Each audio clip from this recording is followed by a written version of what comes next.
Hello everybody and welcome back to Great Leveler Gaming. I am the Great Leveler, and on today's episode we're playing some Dead by Daylight, but it's not going to be the usual video, it's going to be a bit of a shorter one, and I'm going to dub this episode The Great Escape. Basically it was just a good match, I really enjoyed it, and stay tuned for after this good match to show you how not to play Dead by Daylight.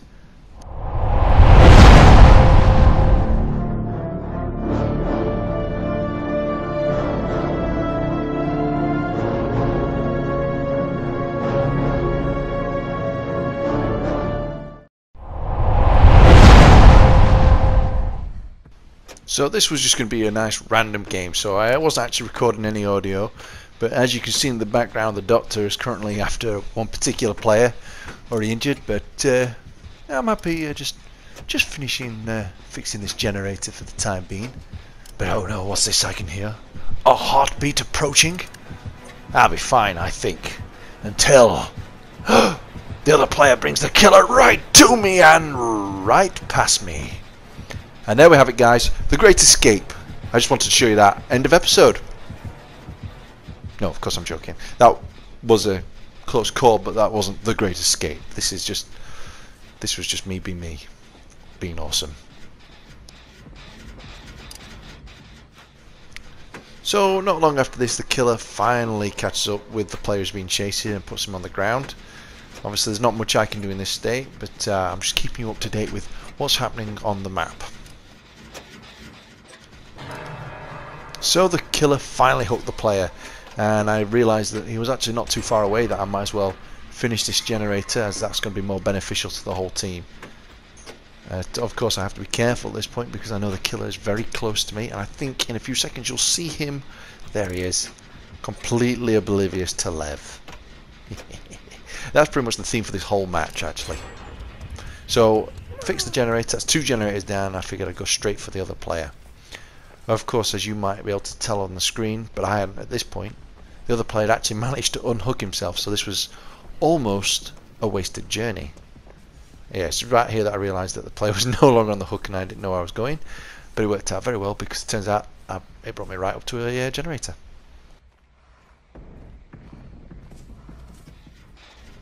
One thing this game does really well is racks up the tension with very simple concepts. Obviously I see the killer in the distance, you might have just seen him briefly.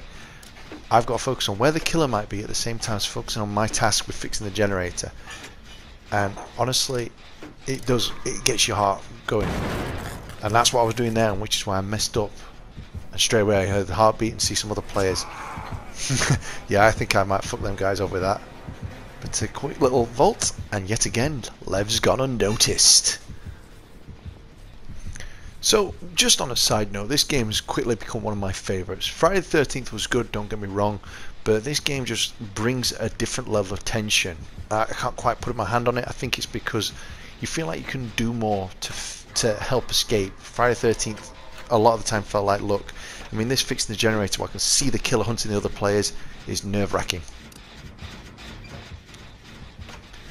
So, again, I can see the killer, I know he's close, I'm that intent on him. I fucked up again on the generator, and I'm just fortunate he was hunting down somebody else already. So I'm presuming the killer's going to be straight on this guy's heels. So I'm kind of hesitant to go back to my generator, but at the same time I just didn't know what to do. And fortunately another generator, as you've just seen, has come active, and I think the killer went straight for that. So I got my balls out of my handbag and I went back to the generator. So I'm still a bit of a noob at this game, but this is one of the fastest I've seen generators come online. We're just waiting for my generator at the moment, and the killer's had one person on a hook and that person got off.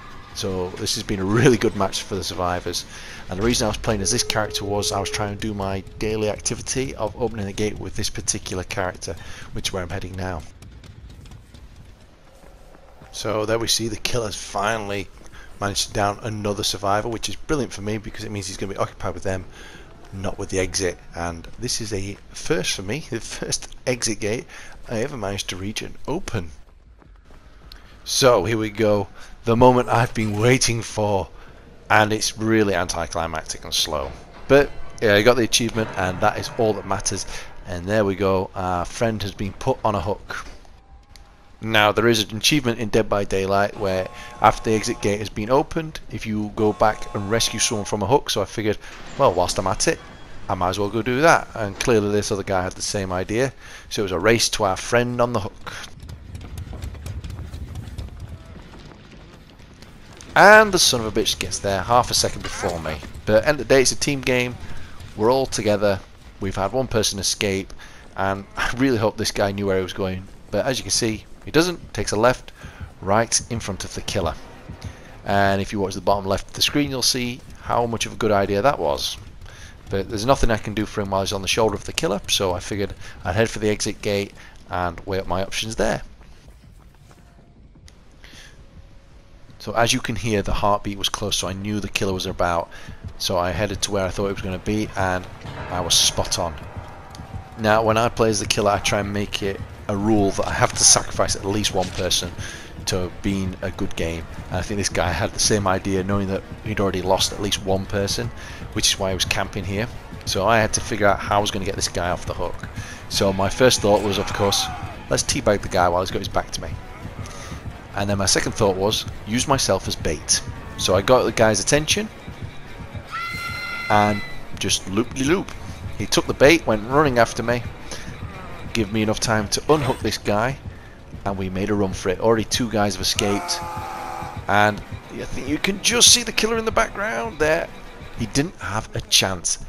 There we have it, guys, my great escape. All four of us survived. I'm sure other people have had better games, but for me that was one of my best games as a survivor. Today, anyway. Hopefully I'll have other good games like this. So now we're going to see how not to play the game as a survivor. So as you can see, I'm playing as the Wraith, and yes, I suppose after what I've just said, I'm technically camping, but I try and make sure that I keep a nice bit of distance from them so that they've got a fighting chance. And of course I keep cloaked so that they've got the advantage that I need to come uncloaked, all that stuff. Of course it doesn't help when I see them running at them like that, but still, I gave them a little bit of chance. And it works out, they get the guy off the hook, and all I managed to do is injure one of them. So I think that's a fair compromise. After all, at the end of the day, I am trying to kill all the players.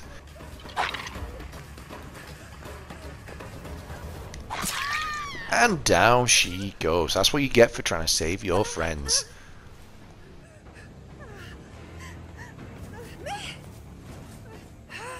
And of course, I have to go put her on the same hook she just saved her friend from. Fair's fair. And a straight up sacrifice. And now time to hunt down the last survivor.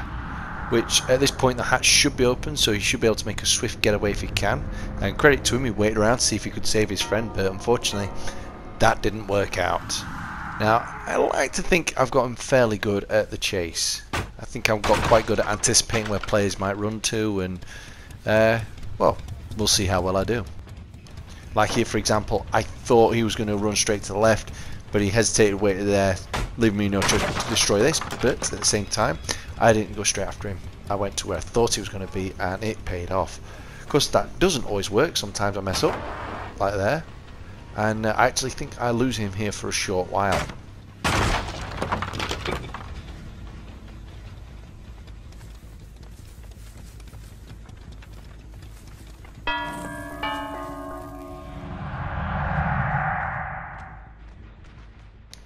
But of course, I'm Lev. You can't outrun Lev. And yes, I found him again, and the chase was back on. I don't think we need any commentary for this. I think we just need to sit back and enjoy the hunt.